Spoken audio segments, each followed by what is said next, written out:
Hello everyone, welcome to News Tonight. Janano Pori is a sign language interpreter. I'm Rhoda Ngonzi. Michael Jordan Lukomwa. Let's dig into it.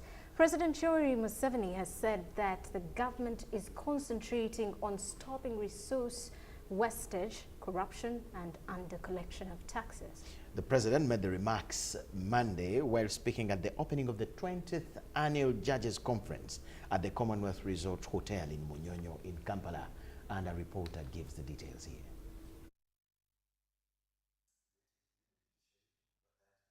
The 4-day conference that is running under the theme An Inclusive Judiciary for Sustainable Development was attended by visiting Justice Nora McGowan, who was accompanied by a team of trainers from the United Kingdom. In his speech, President Museveni said that government is concentrating on stopping resource wastage, corruption, and under collection of taxes. The issue of salaries, we are now in a position to do something because of what has happened, provided we break down this wastage. Authorities everywhere, there's authority for fibers, authority for grass, authority for...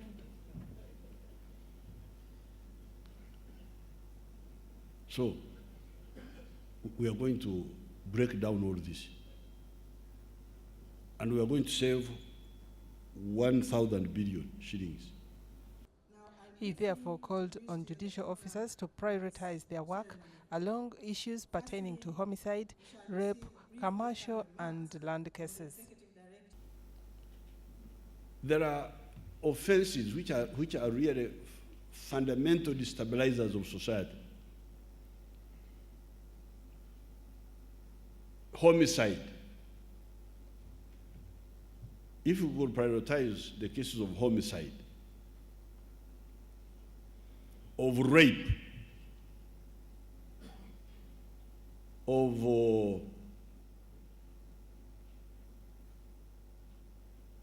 because of the economy, the commercial cases. He commended Chief Justice Bart Katurebe for conducting barazas or town hall meetings and observed that is a very good innovation. He observed that if the death sentence is removed, it would spell chaos and lead to instability because Uganda is a pre-industrial society. The concept of death sentence, I will support this death sentence until I retire from leadership.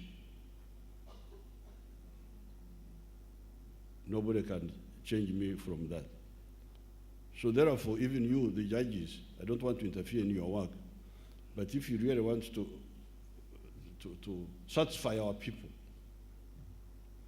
The Chief Justice, Bart Katurebe, commended President Museveni for transforming the country through a peaceful environment and also for enabling the automation of the judiciary.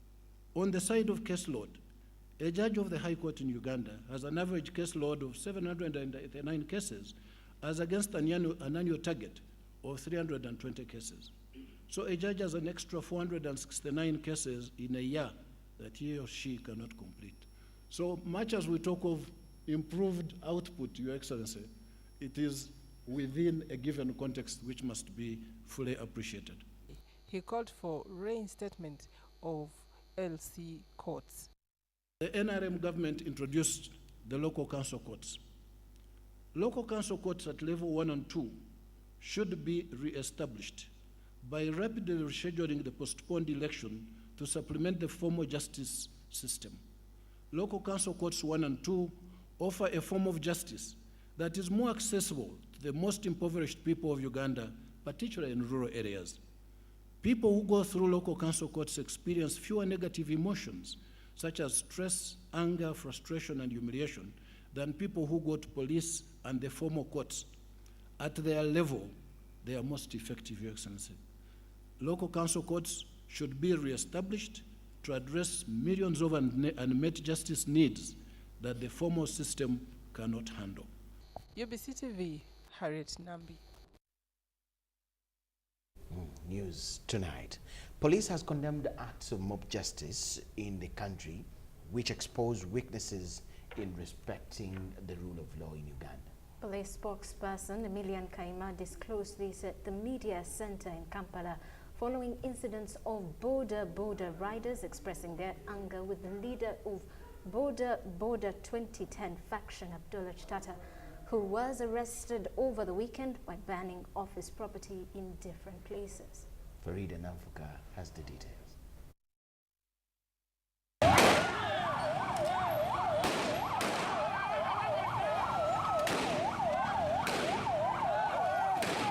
Katwe police officers were forced to fire live bullets to disperse bodabooda riders who had thronged bodabooda 2010 offices in Makindye.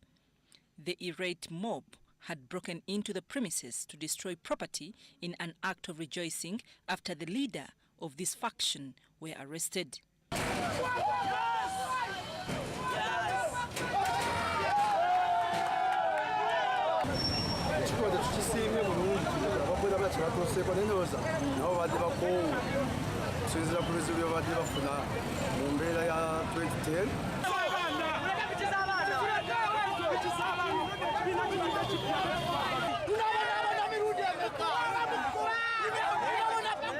Bodabooda riders from other associations early Monday morning crowded offices of Bodabooda 2010 in Bukasa. Although the road had been closed, they used an access road entering the premises and removed property including important documents and burnt them. They claim the group under investigation for being involved in a murder of a case clinic staff was stealing their bodaboodas.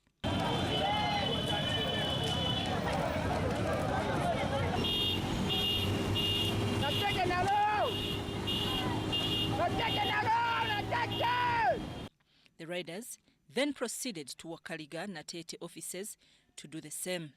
They celebrated in the middle of the road, saying they have been saved from people they referred to as thieves.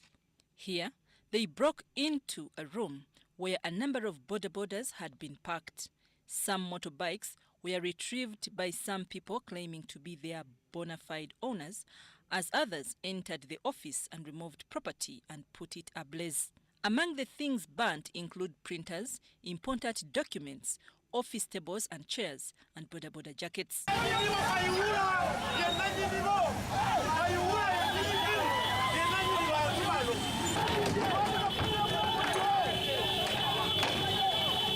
However, police spokesperson Emilian Kaima condemns the actions by bodabooda riders, emphasizing that police is investigating the matter. We condemn it. We want to ask all Ugandans to respect rule of law, to allow the law to work as we are doing. So it's in our interest to find justice. He, however, urged all aggrieved parties to present their statements to police. I'm Nafka Farida, reporting in Kampala. Thank you, Farida. Now, the Uganda People's Defense Forces says it's working with sister security agencies to ensure peace and security in the country. This comes on the heels of numerous operations carried out by the military over the weekend that saw many arrested, including the leader of the infamous bodabooda 2010, Abdullah Chitata. Deputy spokesperson, UPDF, Lieutenant Colonel Deo Akiki, flanked by the police spokesperson, Emilian Kaima, were updating the media about these joint security operations at the Uganda Media Center, and also to dim any fears that there is a rift among the top security bodies. Last week, the chieftains of military intelligence, Uganda People's Defense Forces, and the Internal Security Organization arrested close to 20 people believed to be suspects in the gruesome murder of Francis Ekalunga, an accountant with Case Clinic. Many of those arrested are members of the infamous bodabooda 2010, an association of motorcycle riders around Kampala.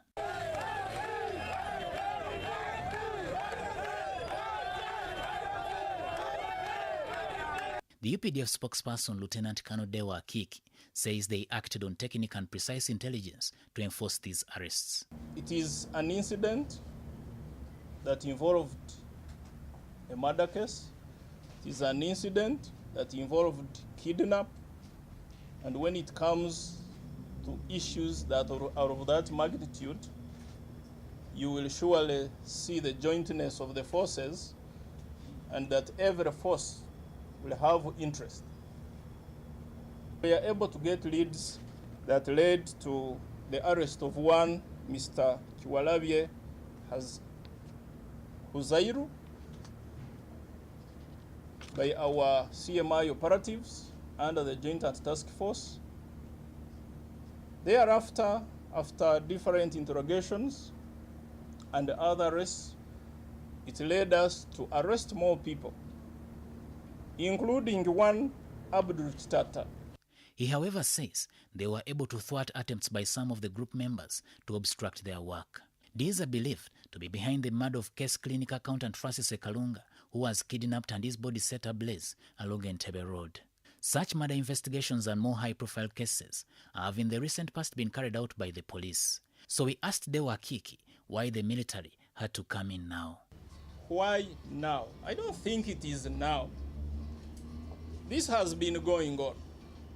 It has been going on. We have been working together from the day these agencies were established. However, most of the time, the military prefer working behind the scenes than in front of the scenes. But when an opportunity comes, you all remember Operation Wembule. Was General Kayanja not from the military? So it's not now. It has been on. But whenever an opportunity comes in and we have to show up, we do show up depending on the need. On his part, the police spokesperson Emilian Kaima called for calm amongst bodabooda groups. These, on learning about Chitata's arrest, raided the 2010 offices across Kampala and set some property ablaze. Of course, some furniture, some paperwork has been burned. And this is unfortunate. We condemn it. We want to ask all Ugandans to respect rule of law, to allow the law to work, as we are doing. So it's in our interest to find justice. And we pledge all the support. We want to ask everyone who has issues to present them, for all of us to do a good job in as far as curtailing crime is concerned. At the center of it all is Abdallah Chitata.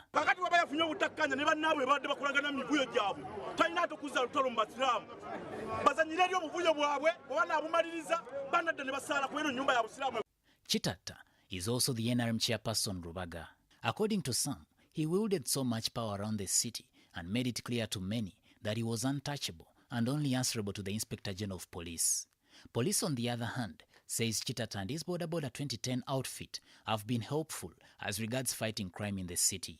Maybe this answers why it took this long for him to be brought to book, despite the glaring available evidence implicating him.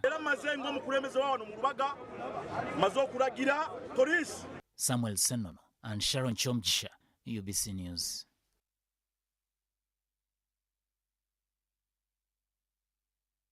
Yes, story a bit controversial, but our reporter Samuel Sendano is here, and Rodagos will be talking to him to get the depth of the details about this story and Abdallah Chitata, the man in all the headlines all over.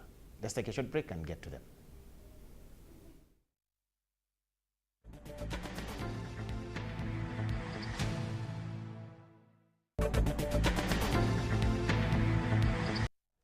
Welcome back. You are still watching News Tonight. Now with me in studio is our reporter Samuel Senono. As we talk about what happened over the weekend, a UPDF and police operation where bodabooda 2010 gang leader Abdullah Chitata was arrested. Welcomed. It's a pleasure. Who is Chitata? We've seen numerous times him in the stories terrorizing people and everything. Who is this man? Abdullah Chitata is a leader of bodabooda 2010. Bodabooda 2010, for me, I will call it, it's more like a pressure group. It was created in 2010, so that's the name, bodabooda 2010. But it's an association of bodabooda riders in Kampala. He claims even in the whole of Uganda. So they come together, and it's more like it was a circle. Later on, it turned into a circle. The president gave them some money, a lot of it. So that's Boda Boda 2010, and Abdallah Chitata is the patron of that organization. What do they do? What do they claim to do? They are Boda riders, but of late, in fact, at the start they were Boda riders, but then they came in to help police to destabilize or to thwart all these demonstrations by the FDC. So they came into that and they turned into police informers. But these were informers who could let anybody know that they were informers, because everybody has shared a boda, or we've sat on these bodas of belonging to these members of the 2010, and they let you know, they let everything out of the bag and then. So that's Chitata and the group. Now the reaction we saw from other bodas and other people today, them going around banning these offices, what does that really mean? Yes, it's unlawful, but what does it really mean? I think they've suffered at the wrath of Chitata and his outfit, his pressure group. They've suffered because if stories are told and everywhere, it's known everywhere that Chitata and his group have been terrorizing many of these boda riders, and many have suffered. Many of the bodas have been arrested. These are guys who are arrested during riots, and their bodas are taken. And allegedly, they are saying that he harbors criminals within that association. What's on everyone's mind, I think, is why did it take this long? Probably everybody will ask you that, because we've known this for a very long time, that Chitata is terrorizing Ugandans. Chitata wields so much power. We've heard stories of how police officers salute Chitata. We've heard stories of how Chitata can influence, be it a DPC, can order for your transfer. We've heard all those stories for a very long time. And one would wonder why this time. But then the Inspector General of Police, when he was appearing before Parliament, he informed members of Parliament that Chitata and his group, they've helped us a lot. And he cited an example of the walk-to-work protests, where the Boda 2010 outfit came in handy to help save the situation. Rumor, as in the word on the street had it, that the Besigye's were planning an Arab Spring-like in Uganda. So Boda 2010 came in to destabilize, literally to dismember Besigye's organization. And I would give them credit on that. They did it well. But then they played their politics. But then these are individuals who were given guns. These are individuals who had so much power that they had their own scores to settle. Now, here came a situation when they had to deal with other people, and they were even being referred to as policemen or police officers. So they had to solve all these other disputes, be it land, be it everything. These guys were the ones called in, and police feared them. That's what everybody sees. Shouldn't this then be a wake-up call to the police in terms of when they go to empower civilians to do these protection, like you said, they were there to make sure these demonstrations don't go ahead. Shouldn't it be a wake-up call to police now that they became unruly? I think police world over works with criminals. But it's only the Ugandan police which will let you know that we work with criminals. Police world over, the FBI has undercover agents everywhere.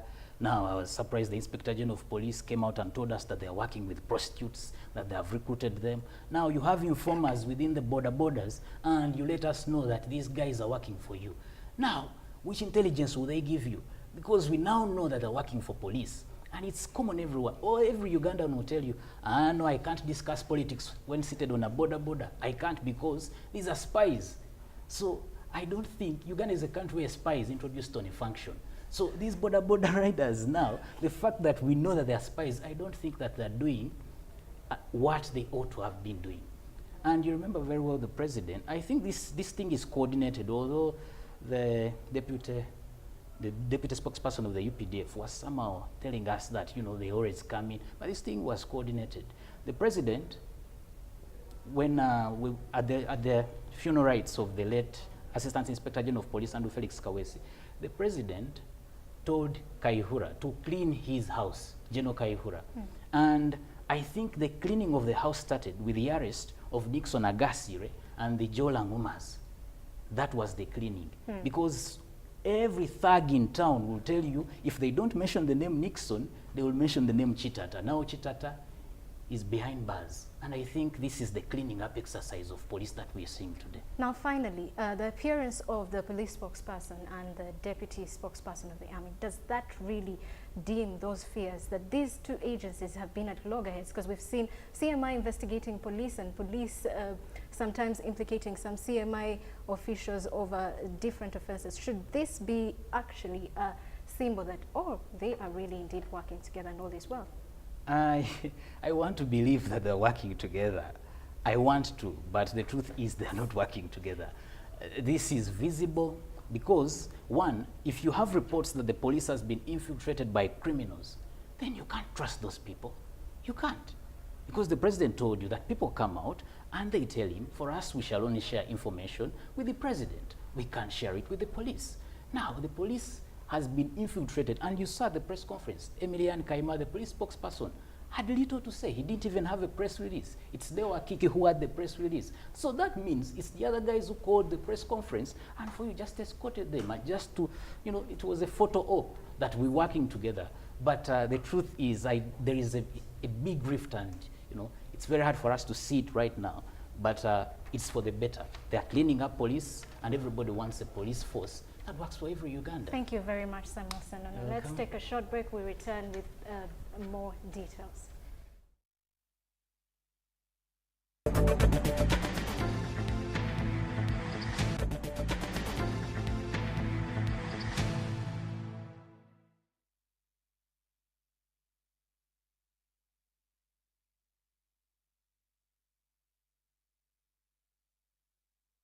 Welcome back from the guest corner, where we got more highlights about the bodabooda 2010 and the security operations that are going on, and we'll keep you posted. Now, in more news, close to 54 prosecution witnesses have so far testified in the ongoing trial of the former Lord's Resistance Army commander Dominic Ongwen at the International Criminal Court. The trials at The Hague started on the 6th of December 2016, soon after Ongwen was transferred after he surrendered to Seleka rebels group of the Central African Republic in January 2014. In the following report, we bring you how the trial process of the first of the ICC's LRA inductees began. Here's the report.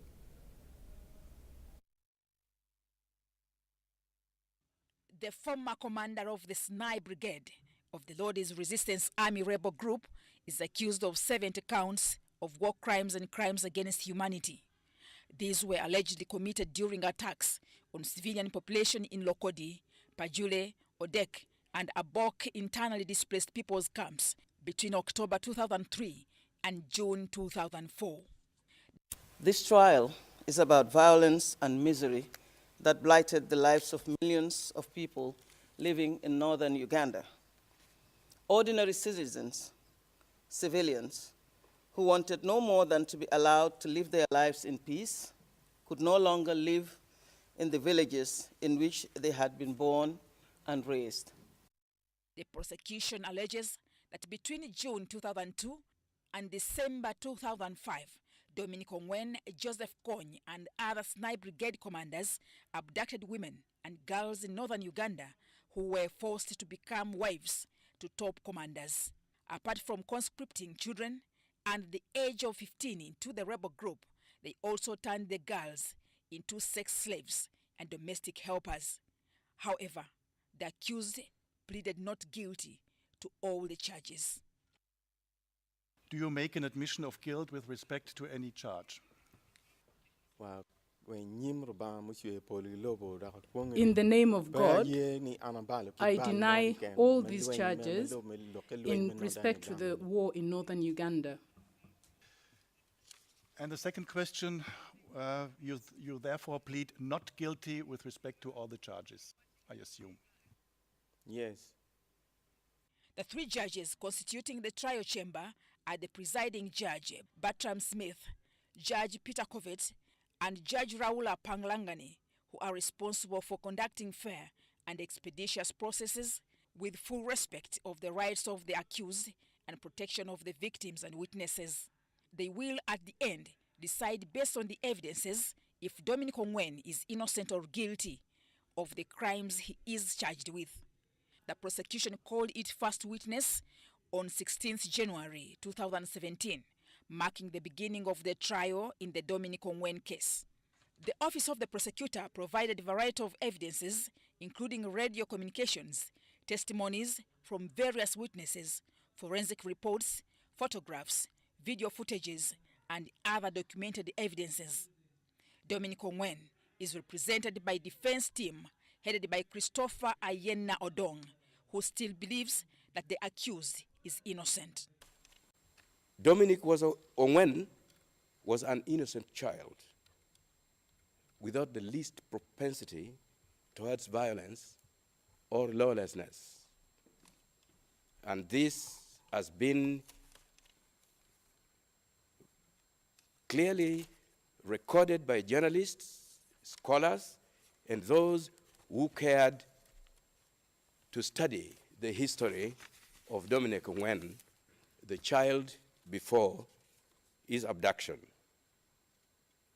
Therefore, Mr. President and Your Honors, if Dominic stumbled, it was all caused by the evil hands of Joseph Kony and his commanders, who left him with the devil's choice in many of the crimes he's charged with.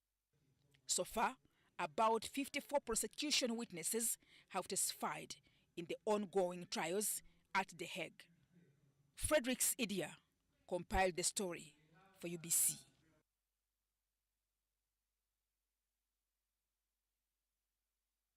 Now, the Speaker of Parliament, Rebecca Kadaga, has asked Ministry of Gender to consider putting in place laws that project rights of persons living with albinism. While officiating at the ecumenical Thanksgiving prayers to mark the Albino Week, Kadaga was dismayed over increased rate of discrimination of albinos in the country, calling on all stakeholders in their rights protection to crack the whip. Let's sing together. I'm coming back. Here we go. Discrimination is one of the challenges facing the albino communities not only in Uganda but across the world. In a bid to help people living with albinism, Parliament of Uganda has joined the albino community in an initiative to raise 5 billion shillings to establish an albino center for people living with albinism. The initiative that kick-started the Parliament Week on Sunday with a charity walk saw over 70 million shillings raised in cash and pledges towards the cause. To focus on the issue of the people living with albinism, we had a charity walk yesterday. We raised over 75 million shillings. During the ecumenical Thanksgiving at Parliament on Monday, the Speaker of Parliament, Right Honourable Rebecca Kadaga, expressed dismay over the continued discrimination of albinos in the country. We had testimony from the chair of the Equal Opportunities Commission that she has got 12 cases before her about discrimination of the albinos, especially in employment, in hospitals, in the schools.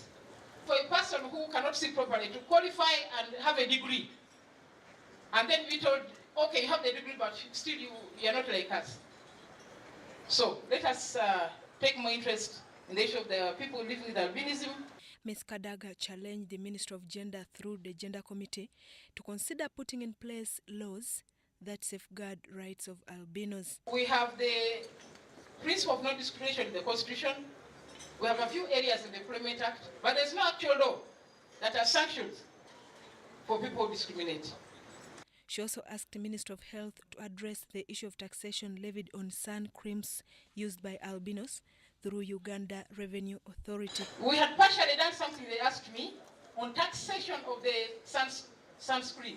There's a cream they use called a sunscreen. But the Uganda Revenue Authority categorizes it as a cosmetic. But it's not a cosmetic. And we want the Minister of Health to classify it as an essential drug, like aspirin, like Panadol, and so on. So all these are things we have to sit here and address as a House. At the same function, the Speaker of Parliament asked government to establish a special fund for the investigation of fake academic documents in the civil service. I now want to ask the government to attend to that issue. Some of those papers, they create doctors. The doctors operate Ugandans. anything can happen. They create accountants, they create teachers, they create engineers, as Monsignor has said. So I think let us, friends, think hard about this and see how to move, because it is a cancer, a very, very serious cancer. Monsignor Lawrence Semsu, who was the main celebrant at the Thanksgiving prayers, also asked Christians to magnify the sanctity of God in their families by embracing oneness. The families are the families one. There are so many absentee fathers and absentee mothers. They are in parliament. They leave the children sleeping. They come back when they are in bed. The function was attended by the Speaker of the East African Legislative Assembly, religious leaders, ambassadors, political leaders, and members of the public. Last year, 35 million shillings was raised during the Albino Week, now adding up to over 100 million this year. Susan Naonga reporting. Thank you, Susan. Now let's take a break. We'll return with business news. Michael Jordan will be taking us through.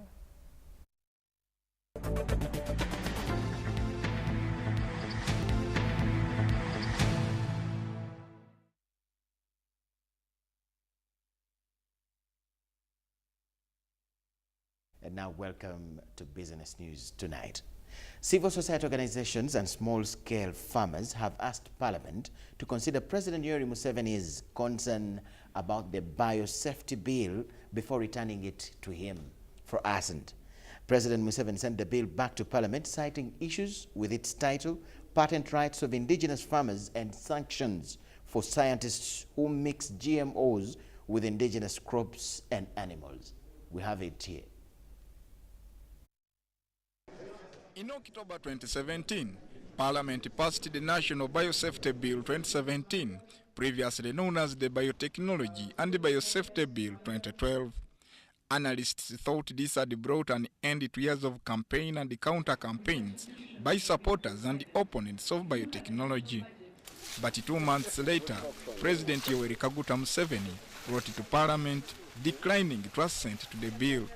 He outlined the reasons as to why he sent the bill back to Parliament to clarify, among other issues, its title, Patent Rights of Indigenous Farmers and Sanctions for Scientists Who Mix GMOs with Indigenous Crops and Animals. Civil society organizations have applauded the President for his move and asked Parliament to consider the President's concerns. GMOs. The President is concerned, and the public outcry that Uganda should tread with caution is not only an anonymous global call to all economies that are opening up this route, but also an obligation Uganda committed to in the Cartagena Protocol and the Convention on Biological Diversity. We therefore appeal to our members of Parliament to take the President's concern into account with efforts geared not towards soliciting explanations of how the issues he raised may be relevant, but rather to provide for these issues as part of existing sections within the Act by clarifying in cases of inadequacy or by the inclusion of separate sections within the law. The civil society groups have also cited Uganda's alleged huge market for organic products in Europe as facing threat of expulsion, among other erroneous claims on safety, damage to the environment, and soil fertility. Those of you who have gone to Europe, there are shelves for organic. And the organic products are almost 5 times or 3 times higher than the non-organic products. So for me, I think we need to understand that. We need to position ourselves in that global market. And if we do that, for me, I think we can trade our way out of poverty. The bill seeks to provide a regulatory framework that facilitates the safe development and application of biotechnology, research, development, and the release of genetically modified organisms. Samuel Garandi and Onyango Jackson, UBC News. Yes, biotechnology versus organic production and let's see where it will end. Meanwhile, Ministry of Works and Transport in conjunction with SGS Safe Drive have launched vehicle inspection complaints in Mbarara amidst dissatisfaction from drivers about the rating categories.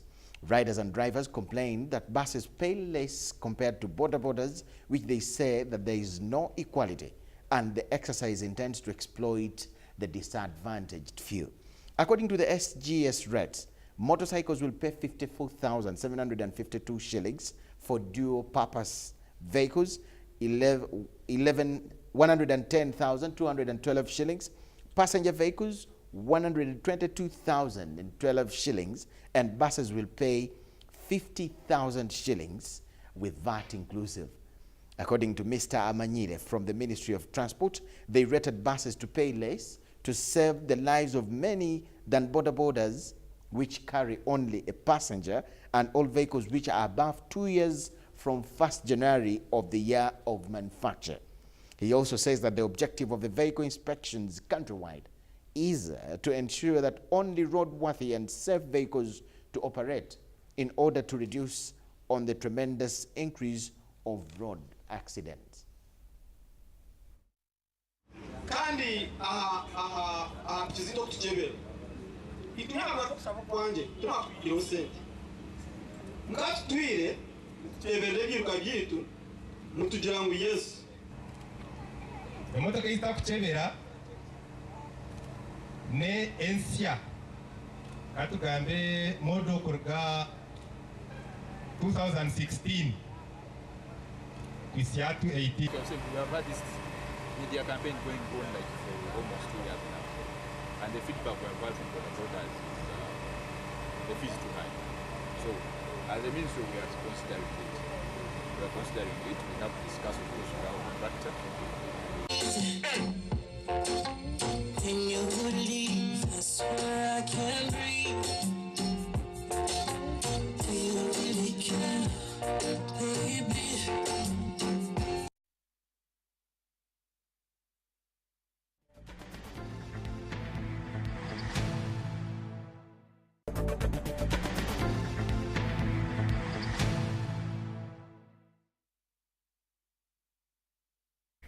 And on the international scene, tens of thousands of villagers are living in fear following a continued tendency of the nearby volcano exhibit towards a hazardous eruption. The Philippines Institute of Volcanology and Seismology have declared a state of calamity and ordered villagers to evacuate to safer places. More than 140 families have been evacuated to an emergency center in the town of Guinabaton in central Philippines as the nearby volcano continues to exhibit an increased tendency towards a hazardous eruption. A level 3 alert for Mount Mayon, one of the Philippines' most active volcanoes in the coastal Albay province, has remained in effect since January 15th after Mayon spewed ash and streamed lava from its crater 1 day earlier. The Philippine Institute of Volcanology and Seismology has warned that the volcano may be ripe for a magmatic eruption in a matter of weeks or even days. Villagers living in the so-called danger zones have been ordered to evacuate into 26 emergency centers over the past week after Albay officials declared a state of calamity in the province due to Mayon's increased activity. About 9 schools have been secured as evacuation centers and currently sheltering some of the evacuated families.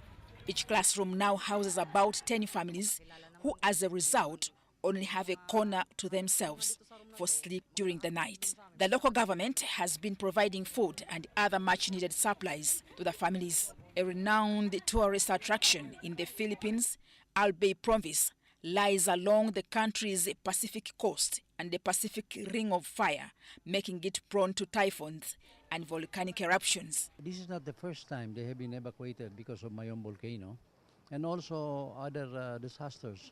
Because of the interaction that they had learned over the previous days and times that they were together, they have developed that kind of an attitude to be able to comfortably live among themselves in a room. Located on the largest island of Luzon in the Philippines, Mayon volcano, which is renowned for its near-perfect cone, has erupted multiple times over the past decade. Mutonyi Hilda, UBC News.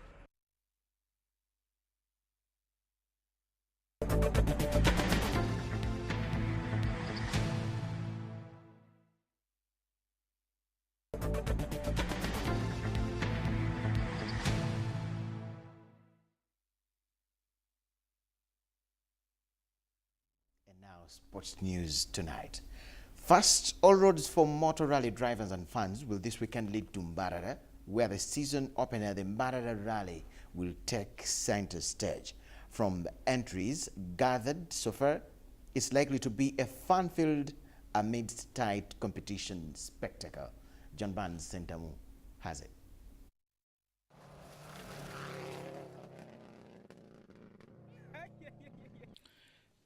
Uganda's top motor rally drivers have entered for this weekend's Mbarara Rally to be contested over 309 kilometers, 194 of which are competitive. According to the event manager Saidi Kaketo, the Mbarara Rally is a must for both fans and drivers, not just because it's the season opener. This rally is so special and different. It is the first round of the NRC. It has a record, the record that is in 80% chances that a person who wins Mbarara Rally for the last 10 years, I think 7 years or 8, the winner of Mbarara Rally goes ahead to win the National Rally Championship. Kaketo adds that the event that will attract the nation's top drivers, including back from haters Susan Mwonge and Christakis Fechidis, is to exemplify transparency of times unheard of before. We've been having problems with credibility of time marshals and the way they handle time. But when we use display boards, we are going to be transparent enough because each driver, each person will be able to see at the display board the times people are performing. It's going to be an open thing for the public. You pass by, you watch the display board, you see how Sebuguze has done, you see how Mangati has done. When you enter the service park, you see what time did Hasanawi come into the service park. At the exit, you're going to see what time did Mangati leave the service park. So the use of display boards is going to increase transparency.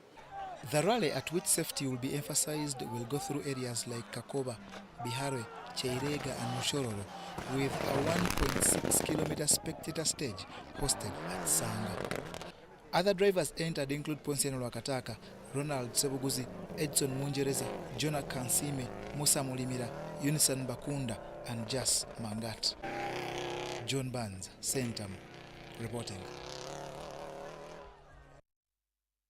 National Council of Sports Board member Dr. Patrick Eguel has clarified that despite two factions holding boxing elections over the weekend, as the council they are yet to get a report from which they will best to decide legitimacy.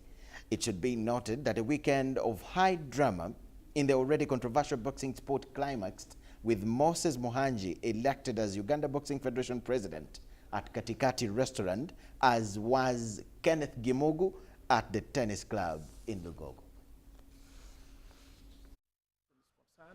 We are yet to receive a report on the election, and thereafter council will make a statement. Of course, I also want you to be reminded that there's been a lot more challenges in the Uganda Boxing Federation.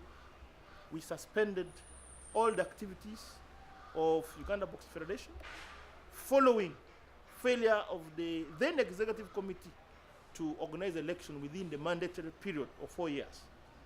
So we subjected them to organizing election, which I think was again challenged in the courts in terms of an injunction over the process. And shortly after that, we have seen a lot more activities around the federations trying to forge a way forward. And I want to tell you that as National Council of Sports, we're a regulator, we're an arm of government, but we ensure that there's stability in federations. What we need at the end of the tunnel is stability, because any sport cannot be managed well when the executive committee is not in place as required by the statutes of that federation. So if whatever has happened with the Uganda Boxing Federation is in line with the statute, then we are okay, we are good to go. But should there be a case where we find after the report is submitted, then we shall give a statement after that.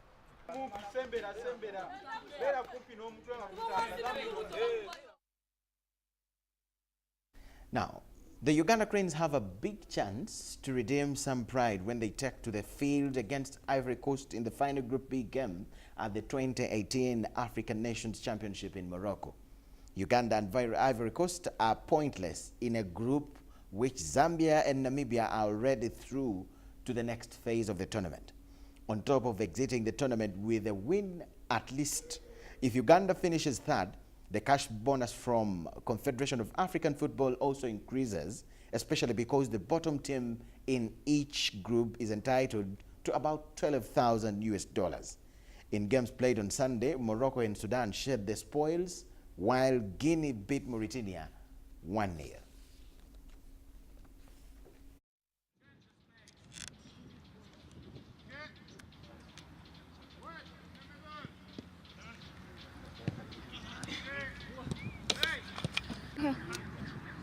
So what am I quarter?